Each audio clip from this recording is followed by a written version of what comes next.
All right, everybody. Welcome to Real Talk, episode 3 here on Screenwriting Scribes channel. My name is Paul. Just wonderful to see you all here. I hope you all had a great weekend.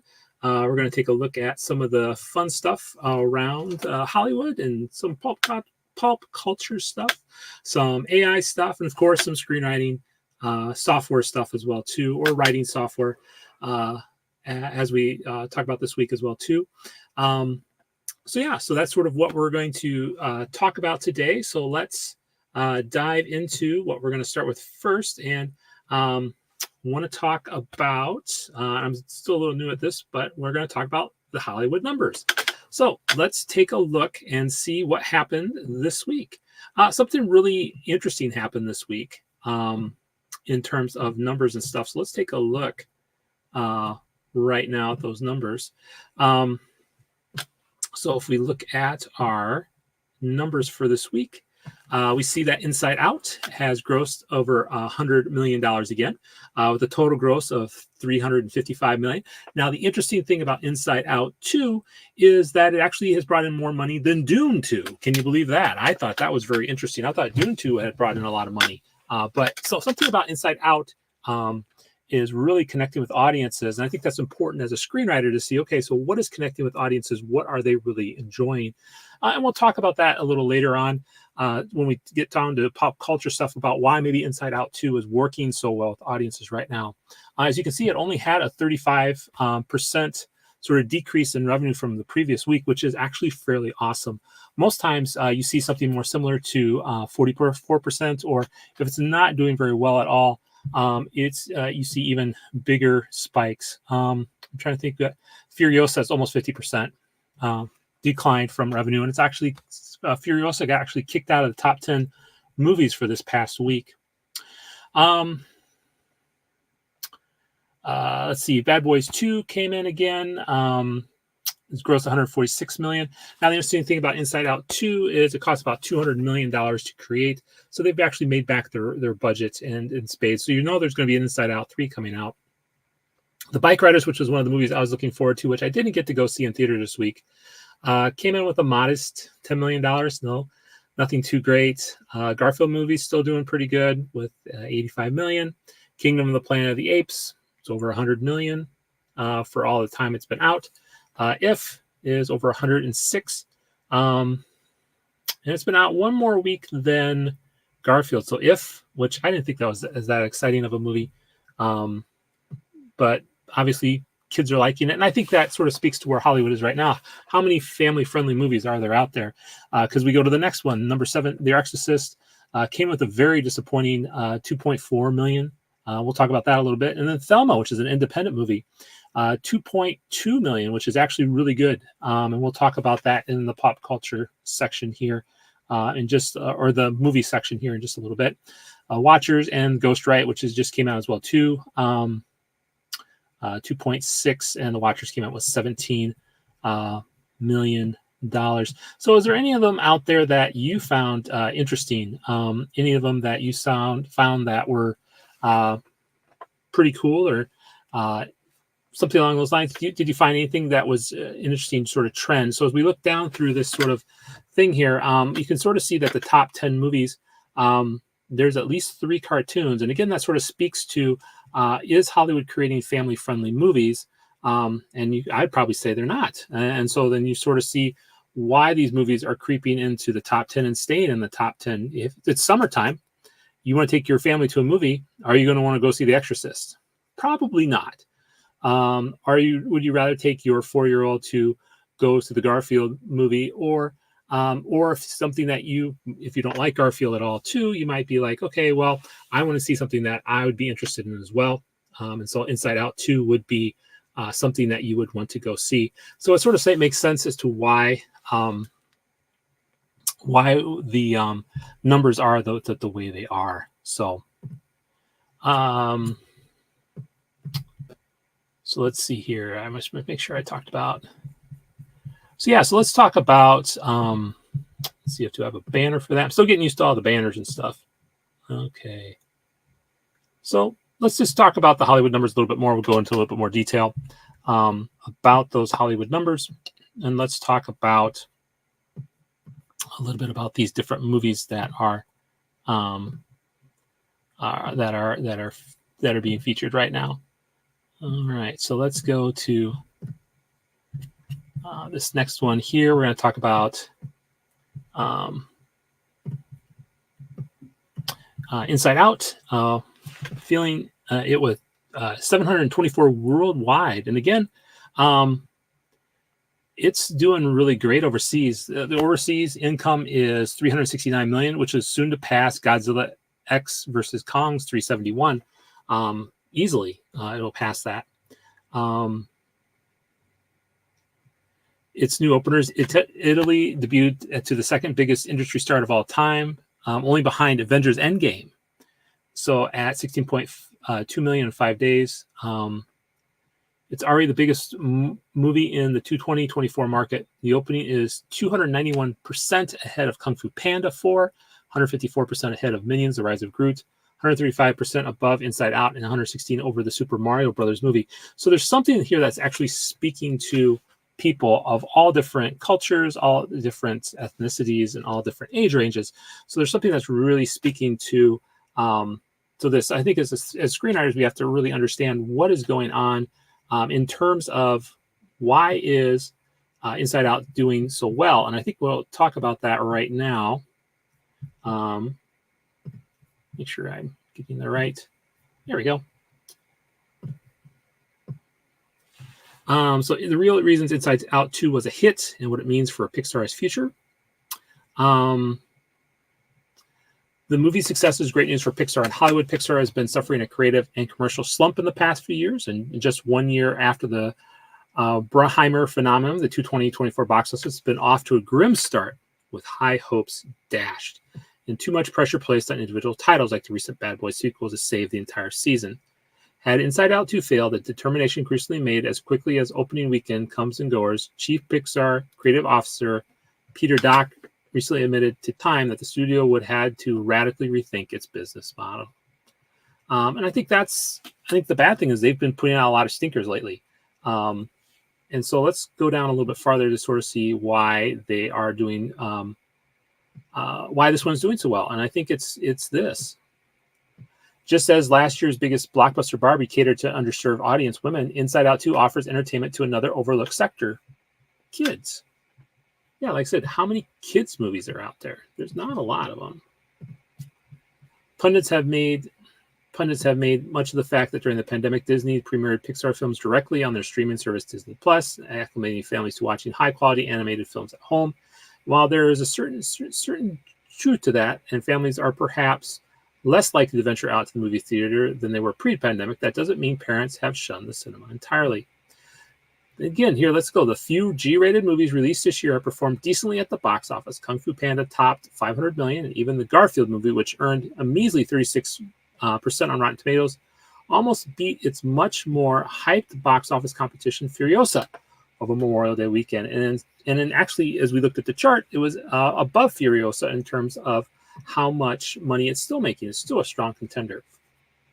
And in 2023, Super Mario Brothers ranked only behind Barbie on the list of highest grossing movies of the year. Inside Out 2, which boasts a solid 91% on Rotten Tomatoes, is evidence that parents were thirsting for a family-friendly content in movie theaters and jumped at the chance to bring their children to a high-quality animated movie. So, screenwriters, I want you to really pay attention to this. Pay attention to this. Parents were thirsting for family-friendly content in movie theaters and jumped at the chance to bring their children to high-quality and animated film. So if you're wondering what you should be writing right now, and if you have a passion for it, I always like I said, you have to have a passion about what you're writing for. Can you make a family-friendly movie? You know, not necessarily an animated movie, but something else. Something that is very underserved right now.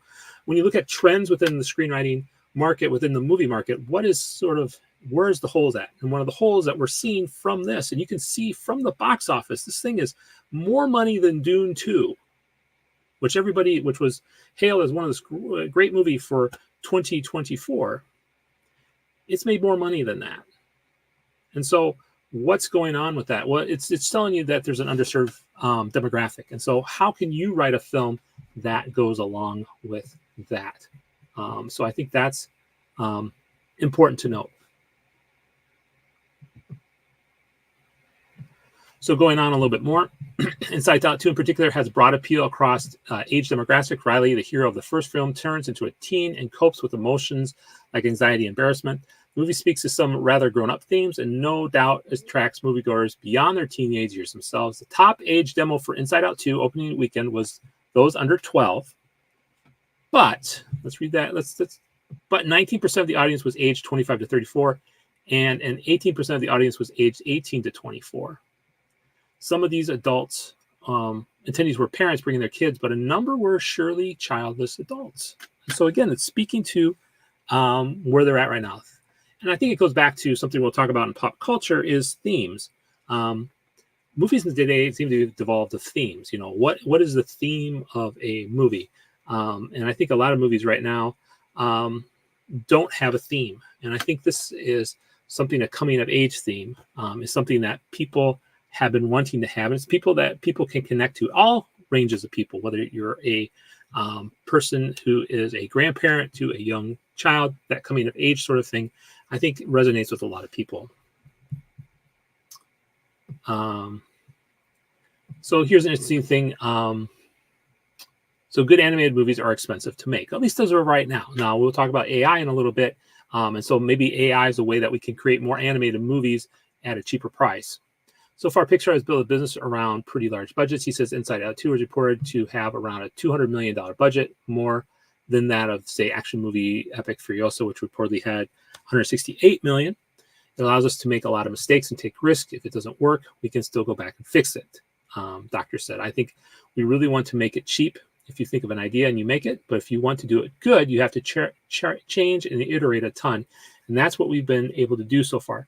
If the box office doesn't support this, if the economics doesn't support this, we have to make even more giant shifts. And, you know, I get that, but at the same time, too, I wonder, why isn't stuff sort of planned out? It sort of sounds like they're doing stuff on the fly, that they're not, okay, this is the idea we're going to do, but we want to iterate off of it. You would think they'd have a solid plan in place before they would iterate. And I don't know where the exact amount of money is going to. So I thought that was an interesting thing. All right, so that's the reason why Inside Out 2 is a hit. So again, as we think of it from a screenwriting perspective, we see it that this is a need within the marketplace. So again, as you think about your own scripts, is there a family-friendly movie you can begin to make? Is there a PG-13? Is it a kids movie that you could be willing to make? And if you don't want to, that's great. But that's something to sort of think about. But let's take a look at some of the other stuff that's been happening in the space. Now, as much as Inside Out has been doing very well, we see that The Exorcist needs a Hail Mary in a disappointing global box office debut.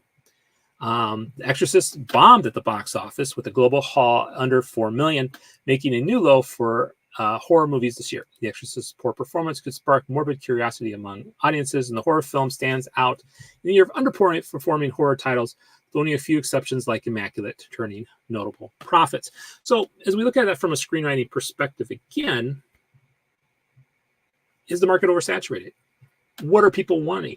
Right now, in this point in time, are people really wanting horror movies?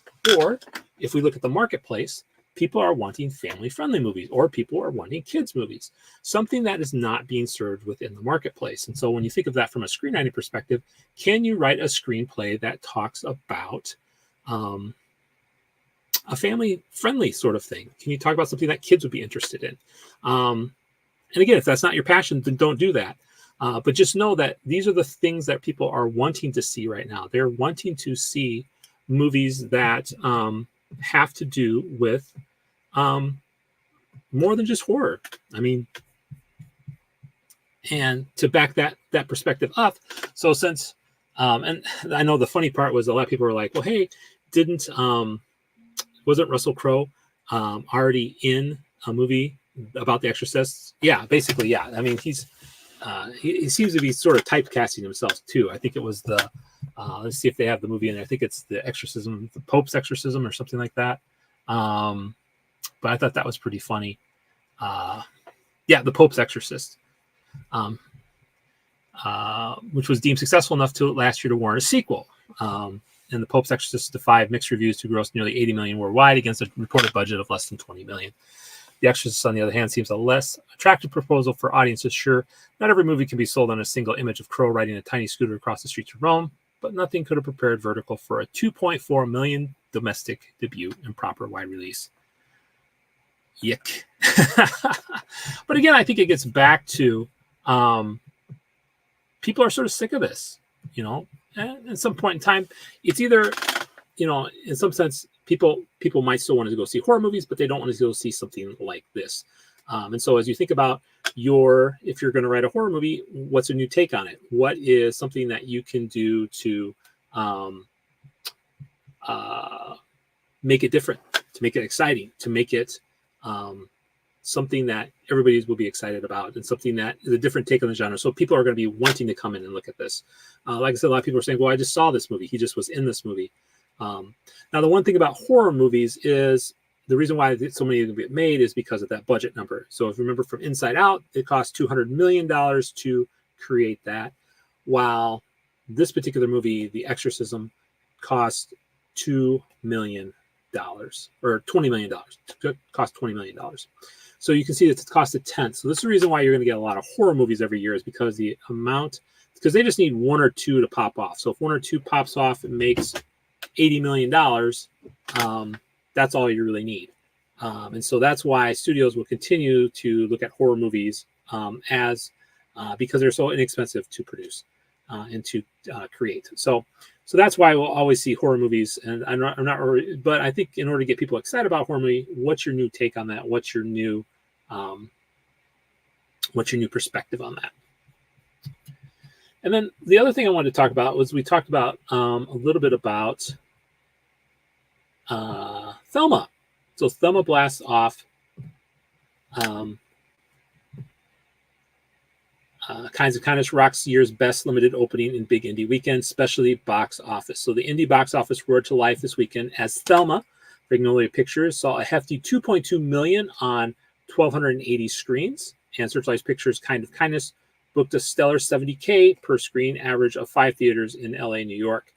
So Thelma is Magnolia's widest release, and the question of whether a broad audience would turn out to a film with a 93-year-old star is a resounding yes. It's a poignant, funny, and June Squibb is so good, but that wasn't by any means a slam dunk. Magnolia felt it was intergenerational, and that the audience would be as well. Squibb plays a feisty grandmother, Parker Posey, her uptight daughter, and Fred Hicklin, the affectionate slacker grandson. All right. So the interesting thing about this is, again, what our audience is looking for. And if this is, I know this came out to my theater, and Chris Gore and Alan Ng saw this in Film Threat, and they really enjoyed this film. They thought it was really well done. They thought it was, they thought it was well done. They think it was like an action movie for somebody who's 93. It's an action movie comedy type of thing, and so it was sort of a spin on action movies. You have a lot of action movie tropes with somebody who's 93 years old. It sounds hilarious. I can't wait to watch it and stuff like that. But again, something different within the marketplace, something that people want to watch, something that people want to see. And so I think that's the cool thing about movies nowadays is people, and this is a sort of a trend again, as a screenwriter, so the other thing too, as a screenwriter, you're wanting to know what the trend is going to be for 2 years from now, because that's when your movie is going to be made. So if you get your script sold today, what's your movie going to look like in 2 to 3 years down the road? So you want something that you think is going to be underperforming or a new take on the genre. Like I said, I think you can see that, especially from the Exorcism point of view, if you see a lot of movies that are very similar, people aren't going to want to see them unless there's something really interesting about them. So, all right, so let's talk about upcoming movies. So this week coming up will be Despicable Me 4. So the interesting thing about that is, will it copy the thing that we need to be looking out for, is it going to copy the same success that Inside Out 2 had? So is it because is it going to have as much legs? Is it more of a children's movie? So the differences between Inside Out 2 and Despicable Me 4 is, okay, so this is the fourth installment for Despicable Me. And generally, fourth installments don't do very good because it's been over the lifetime. If you think of the first movie, generally does the best. There's some exceptions where the second movie will do just as well, if not a little better. But the fourth movie is going to be hard for them to get what they to have a good to have a good film. And we saw that with Kung Fu Panda 4, where a lot of people were railing on it because it wasn't working through well with its themes. It didn't have very good writing. Now is that the same trap Despicable Me 4 is going to fall into? And so that's something we're going to have to see coming out. I think that was the big movie that was coming out in theaters starting this weekend. And let me check real quick to see if that's correct here. I'm going to take a look at, I was going to look at that before I started online here. And I just checked my local theater with me because when I tried looking up some of the other ones, they just were, everything was coming out. They had a whole ton of movies coming out. All right. Well, there's a couple more coming out as well, too. All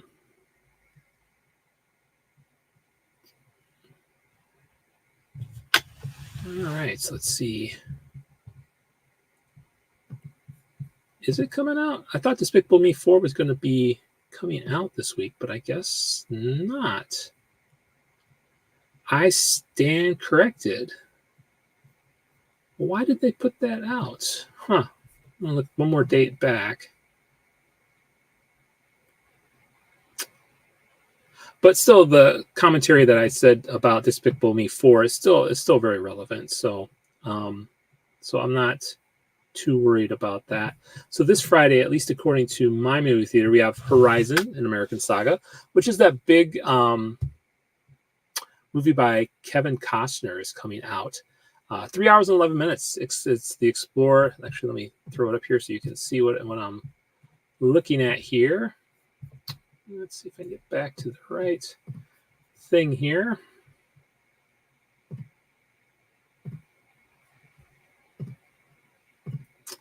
All right. So explore the lure of the Old West and how it was won and lost through the blood, sweat, and tears of many, spanning the 4 years of the Civil War from 1861 to 1865. Embark on an emotional journey across a country at war with itself, experienced through the lens of family, friends, and foes, all attempting to discover what it truly means to be the United States of America. So again, that's a long movie, but this was supposed to be really, I've heard a lot of good things about it, so it'll be interesting to see that when it comes out this weekend.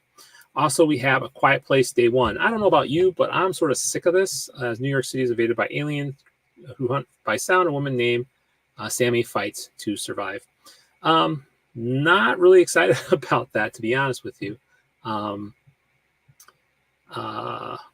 Yeah, so not really excited about A Quiet Day. It just doesn't. I don't know. I really like the first one. Second one was okay. But now I think you sort of built out, as we just talked about, different installments with Despicable Me 4. I'm also going to take a look and give you a date for Despicable Me 4. I hate to not give you a see when Despicable Me 4 is going to come out. Okay, it looks like it's coming out. At least it's July 3rd, at least near me. So, see, when is it coming out? July 3rd. Okay. So I apologize. I thought I was up on my movie on my theater calendar as being coming out this week, but it comes out next week. So my criticism or my thoughts about Despicable Me 4 count. They just are not coming out this week. So, of those two movies, which one are you more excited about? Are you excited about the Kevin Costner movie, which I'm sort of excited about to watch that? I think that would be very interesting to see. it's a cowboy movie. We haven't seen a good cowboy movie in a little while, so maybe that will be something that we'll want to see, maybe something not. And then what else? Then A Quiet Day. What do you guys think about that? I think, like I said, I think the sequel was okay, but I think the first one was the best one, like a lot of movies. So yeah. All right, moving on to pop culture. So this week, as we looked on the YouTubes, a lot of stuff is still centering around The Acolyte episode 4. So I'm going to probably talk a little bit about spoilers, but I think most people don't care. I think the interesting thing about this is I think more people have watched more content around The Acolyte than who've actually watched The Acolyte, because people are so sick of Star Wars from the perspective that people that this movie studio isn't, or the Disney's not giving people what they want. They want an action adventure. They want to have sort of recapture of the old Star Wars. You sort of had that with The Mandalorian seasons 1 and 2. But then after that, everything else has just sort of felt really janky, really not really Star Wars. I think the other thing that has been hurting Star Wars is you have stuff like people getting hit with a lightsaber and then surviving and just going, doing whatever. And so, I think that's been a bad thing about Star Wars around that as well too. And so I think that's the reason why people with The Acolyte aren't really excited to see it. And so just talking a little bit about The Acolyte. So the funny part was this weekend I was on Tubi and I was like, well, I'm just going to watch, because I saw they had Die Hard with a Vengeance. So that's the third in the Die Hard series. And granted, I can get it. I know it's not a great movie by any stretch, but I thought they did a better job of introducing the mystery in the villain compared to The Acolyte. So in The Acolyte, you know who the villain is, or who the killer is at the in the first episode, within the first 10-15 minutes. I mean, it's really pretty bland. But now if you contrast that with a movie like Die Hard with a Vengeance, we didn't really know who we sort of, I think I remember I had a flavor because I remember I'd watched the movie, but you really don't know until about 41 minutes into the movie. So it's a 2-hour some odd movie. So you have about the first 25% of the movie, you really don't know who it is. And so that helps feed that, okay, who is it? And I know we're comparing a movie versus a TV show, but at the same time, why couldn't we? I think they could learn a lot of lessons from Die Hard Vengeance, which in some sense is funny because it's not a great movie. So that's the one with Samuel L. Jackson and Bruce Willis, and there's a guy who's planting bombs around New York City, and so we end up finding out it's Hans Gruber's brother. And like I said, it's not a, I give it a C, like an average movie. It's not great, but it's better than the F performance that we have from The Acolyte. And again, because I think The Acolyte is just written so badly, and I think the hard part is right. So as we talk about that a little bit, so why is The Acolyte so bad? I think it becomes down to some writing elements that aren't really being present. What is the theme of the episode? Who are the characters? Show, don't tell. And I think that's the hard part of writing a television series. Is I get that. You have a lot of time to fill in terms of stuff, but at the same time, you should be able to fill. You should be able to write well. I mean, you should be so. So at the end of 4, you have the Jedi charging this mysterious figure in black, who force pushes them away, and that's the end of the episode. I mean, you might do that as a cliffhanger to your next season, but in between episodes, it seemed really an odd choice as to that's how you're going to end the episode. And I think fans were like, "What are you doing this?" I think a lot of times too, as you see a lot of dialogue, there's a couple scenes where the good twin is talking to somebody else, and they're having this scene where they're talking, And do they really need to have the conversation? I think the thing that the Acolyte has missed, and what I think as beginning screenwriters we all need to remember, is how is that scene progressing your story? If you could take that scene out and the story still progresses, you don't need to add that scene in. And I think that's the problem what we're seeing with the Acolyte. And we don't hear that enough from commentators. They're just like, this is bland, this is stupid. And it gets back to let's look at the screenwriting elements that we're trying to do in order to make a good story. We have to make compelling characters. So what's compelling about the good twin and bad twin? What makes them compelling? And I would say a lot of people would say nothing. And I think that's the point. I mean, what makes them unique? What makes them different? And so I think that's where people really need to, where the writers really need to step up. What makes Osha and May that exciting of characters? What makes any of the people exciting characters? It's not their gender. It's not their, and I think that's what makes them them. I mean, what's the character trait? And a character trait is just not a gender. It's just not a woman, or it's just not a man, or it's not an it.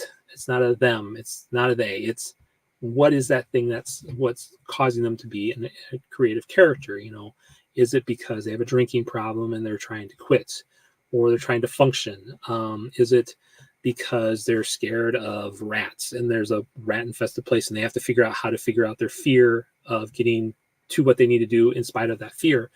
Is it because they can't stand this particular person, but yet they have to work with them? What is the situation that makes the situation interesting, and what makes the characters unique? You can basically replace any of the characters in the Acolyte with each other, and you're not really missing anything. There's nothing that makes them unique. There's no flavor to them. No one who's really intense about something else, or two people who have different viewpoints and they have very articulated different viewpoints and they live that way and they act that way.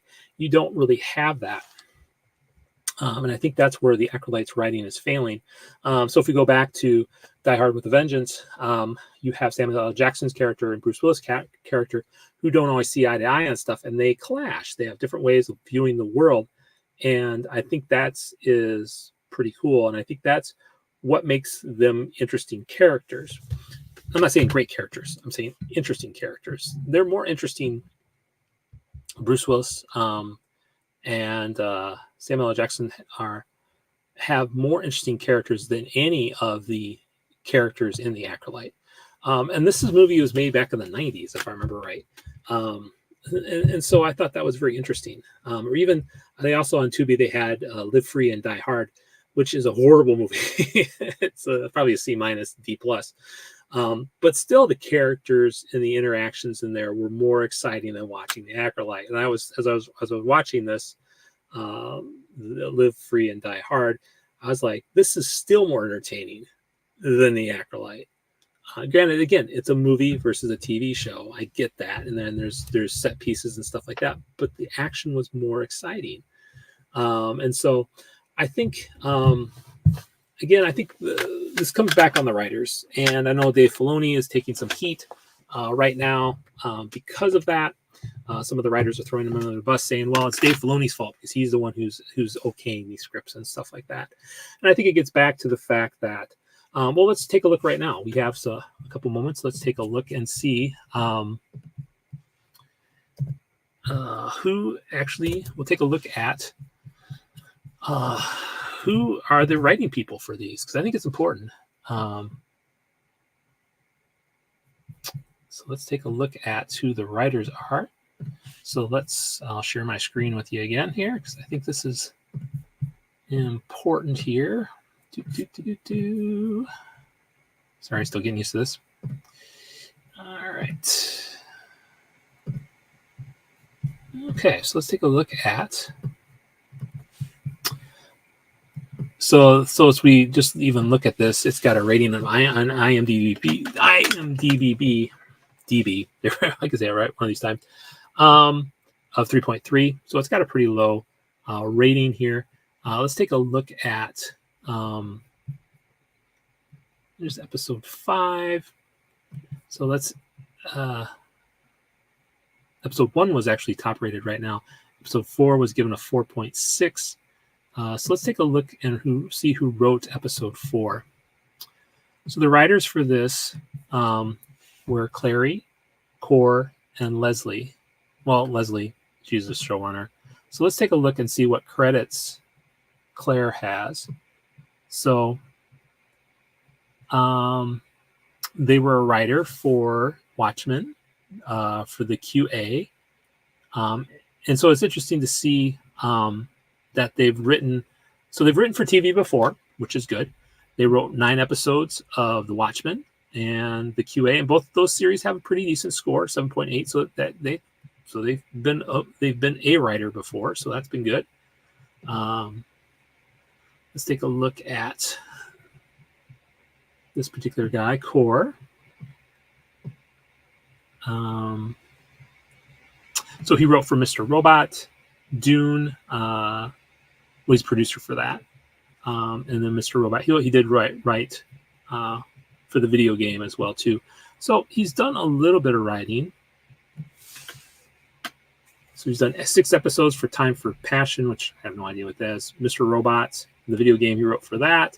Mr. Robot, he wrote 2 episodes from 2016 and 2017. He wrote 1 episode for.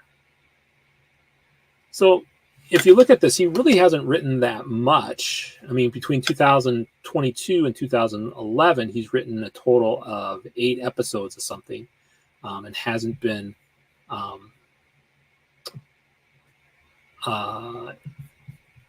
He hasn't done a lot of other things as well too. And if we look at the other lady as well too, she didn't really have.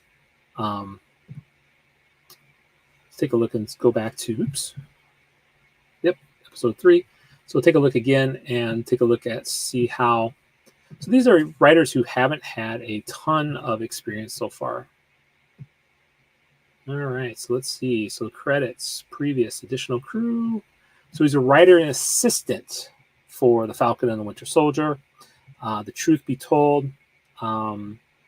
he did 8 episodes of that. Heathers, he was a writing PA, writer's office production assistant. So, I mean, they're a writing's assistant. So they're not really a writer on there.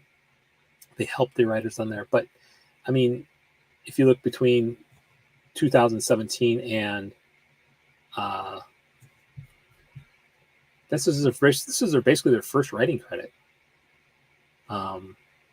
They were additional crew for all the rest stuff. So this is their first writing credit at all. So, again, not a lot of experience. And so then if we go down to House of the Dragon writer, so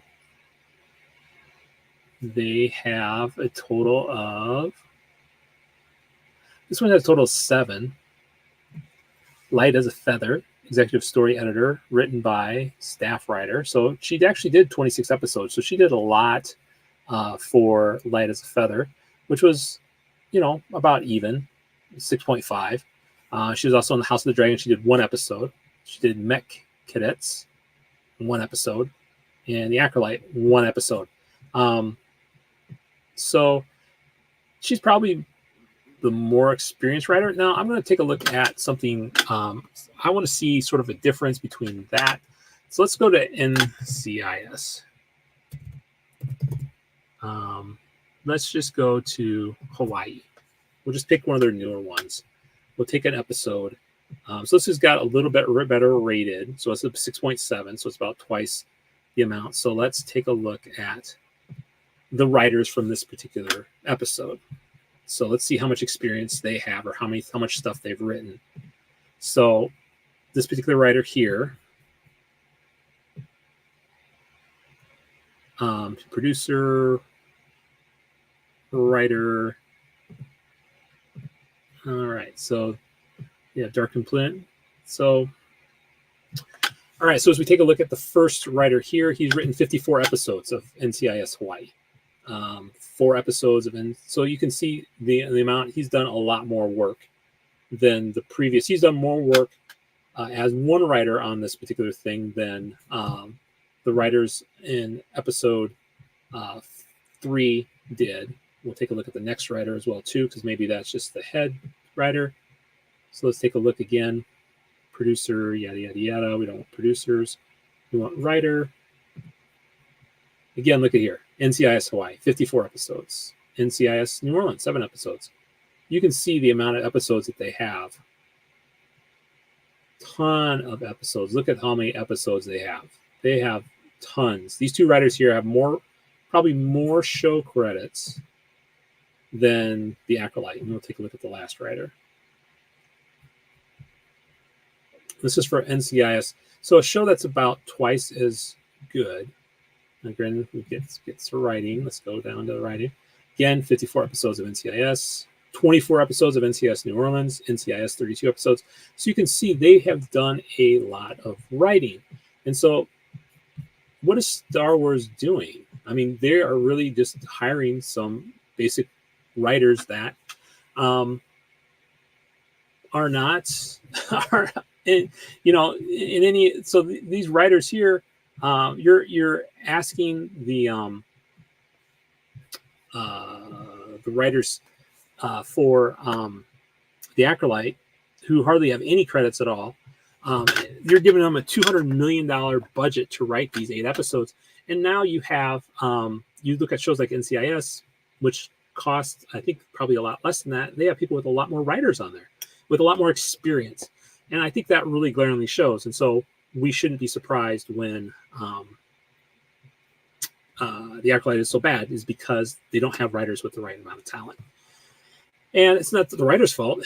They have to cut their teeth somewhere, but I get it. But why are they having them cut their... Why aren't they pairing them with somebody who's been in the industry for quite a while? I think it's very interesting. You have young writers who don't have a lot of experience trying to create these episodes, and so it shouldn't be a surprise that it is the way that it is in terms of stuff. All right, here. Let me make sure I got all my news articles that I wanted to talk to you guys about. All right. So next on our agenda is one of the things I like to do is talk to you guys a little bit about AI filmmaking. So we're going to drop into that real quick.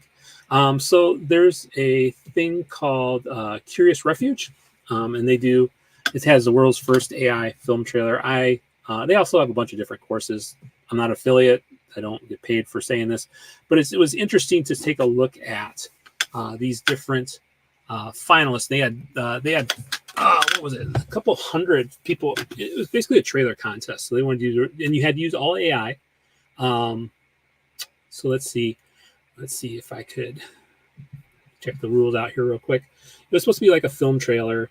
Let's see. I just want to see the rules here. Oh, all right. Won't let me see the rules. But yeah, you're supposed to take a film trailer. And so what I wanted to do is share with you one of the videos from this with the first place winner, which I was surprised the one who won. These are some of the other ones. But let's take a look at the first place one, because I think that was pretty cool. So again, everything had to be shot with AI. To give history a second chance.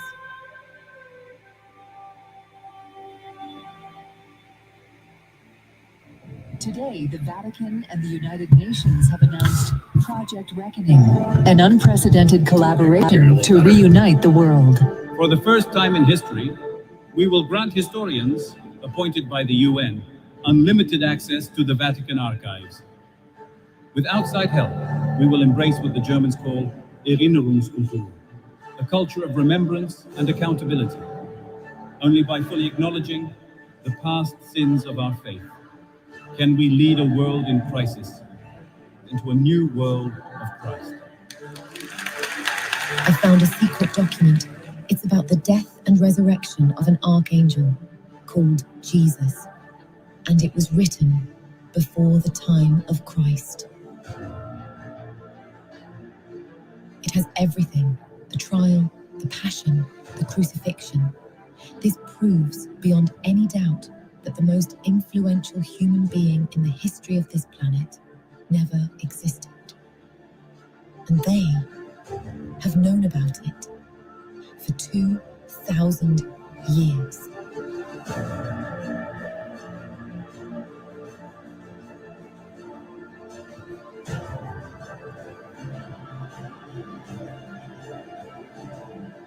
You were supposed to bring the world together, not throw it into chaos. Meanwhile, a teenage girl from Ohio rallies millions worldwide for her global day of prayer, promising to pray Jesus back to Earth. Is this hope or is this madness? The whole world is collapsing back to the supernatural.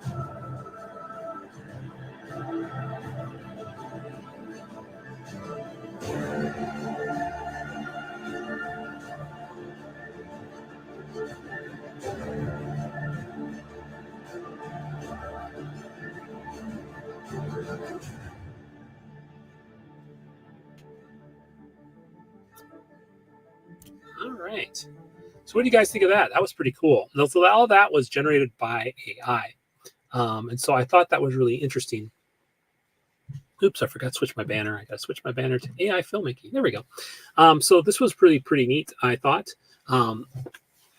And like I said, it sort of shows the power of AI. And again, these are all prompts. So you can, a lot of these images, they probably just generated on Midjourney. And then from that, they added music. I think they could do the editing themselves. I didn't think they had to have an AI editor to do all that. But you can see that was pretty neat of what they can do. I know some people will find that a little scary. But to be honest, they had like a couple hundred submissions. I looked through some of the other submissions. They were horrible. I think that's the thing that you're going to see with a lot of AI filmmaking, though. It's going to be very powerful. And when it hits, it's going to hit well. When it doesn't hit, it's going to be pretty laughable. It's going to be pretty comical. In some sense, it's sort of like the film industry now. There's industries that just make B movies. They make knockoffs of modern day stuff. And you're just going to be able to see that a lot more readily with AI. It's going to make, so we talked about Inside Out 2, how that cost $200 million to make. Now, if you can use AI, what if you can bring that down to a fraction of the cost and make something that's powerful and as unique and as well received as Inside Out 2 for maybe like $10 million by using AI in order to help make the animation and stuff like that. So again, this is on Curious Refuge if you want to watch some of the other trailers. I thought this was well done. And I thought it was very interesting on how they did this. So let me know in the comment section if you want me to keep talking about AI filmmaking. Like I said, so the reason why I think this is important, though, is because a lot of people say, well, screenwriting is done. The AI is just going to write it, and that's going to be it. And this is why I think it's important to see the AI as just a tool. Because like I said, I could show you a bunch of their other entries that were just horrible, that weren't very good at all. Either that they didn't hit the right, they weren't going after what was sort of asked for, like a movie trailer, or just some of the AI images were bad, or the way that they scoped stuff, or had stuff on the cinematography was just bad, or something like that. So yeah, so I would just be reminded that you need human beings, because human beings are the ones that are really going to be able to help you come up with those good stories, because AIs can't tell good stories because they're not people. And people are the only ones who can tell you a good story that's going to make you feel emotionally connected to them as a person. And so, like I said, I think that's why AI. So it's important, I think, to understand AI and to use AI as a tool. I don't see using AI as a crutch, where you need AI as the one that pushes everything out, because it's going to sound bland. It's going to sound blah. And I saw a lot of trailers like that. There's just sort of a blah, they weren't that exciting and stuff like that. So, all right. So let's talk a little bit about screenwriting software. Let's go back to, so some of the software updates for this particular week. I'm going to talk to Oliver from Storyworks. They have a big update coming up in the next couple of weeks that I'll be covering. Let's see, what else do I know in terms of that? Still waiting for SoCreate to come out with their sort of marketplace where you can have people look at your scripts and sell your scripts. And I know Campfire, which is if you want to write a novel or a book, are looking to get into that right now. They had some upgrades or updates on their site about sales and stuff like that. So those were the big things I took away from screenwriting software updates for this particular week. Not a ton. I don't expect there to be a lot all the time, but just wanted to let you know. Again, StoryWorks, I'm going to probably cover that because I know Oliver pretty well. He's a friend of the channel. And talk about his software when it comes out, when they have the update coming out. So I'll talk about that. So you'll probably see a video about that. Really like Script Studio. Funny thing about Script Studio this particular week was I always look up screenwriting software on my phone, and guess what came up? One of my videos came up on my Google search, which I thought was pretty funny for Script Studio. If you haven't seen my short I did a couple days ago with what type of fantasy weapon your favorite screenwriting software would be, I did that. I thought that was funny. I mean, there's been a trend to do that, so I thought I'd just give it a try and see what it was like. I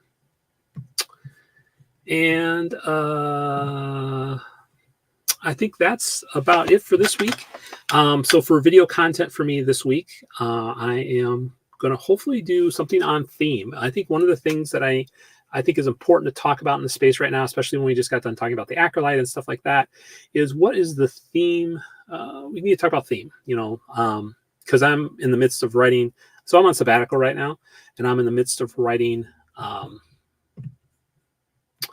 screenplay, or it's going to be a short screenplay for the place that I work at, talking about a theme. And I think the theme that I was going to talk about was New Beginnings. And so I think as I was reading Big Red Stripes' book, one of the things he talks about is how do you have everybody sort of encapsulate the theme, because the people who are sort of your antagonists in the story and the protagonists, how do they all encompass the different ways of your theme? And I think we're seeing how theme is not being used in the Acolyte, because I have no idea what the theme is. And I think if we had a better idea of theme, we would be able to see it better. So I think I'm hopefully on Wednesday, maybe put out a video about theme. Screenwriting software wise, I am working on, I think Studio Script. I'm going to do a basic introduction on how to use the software. If there's a particular software that you want me to talk about a little bit more, put it in the comment section below. I think I was also going to talk about maybe 5 top writing softwares, because I noticed that when I talked about Campfire, which is about novels, I want to do a comparison between Script Studio and Scrivener in terms of novel writing. I think that would be an interesting thing. Script Studio costs a lot more than Scrivener, but I think Scrivener is a little harder to use, and I think Script Studio is a little easier to use in terms of that. So I think that would be a good comparison video.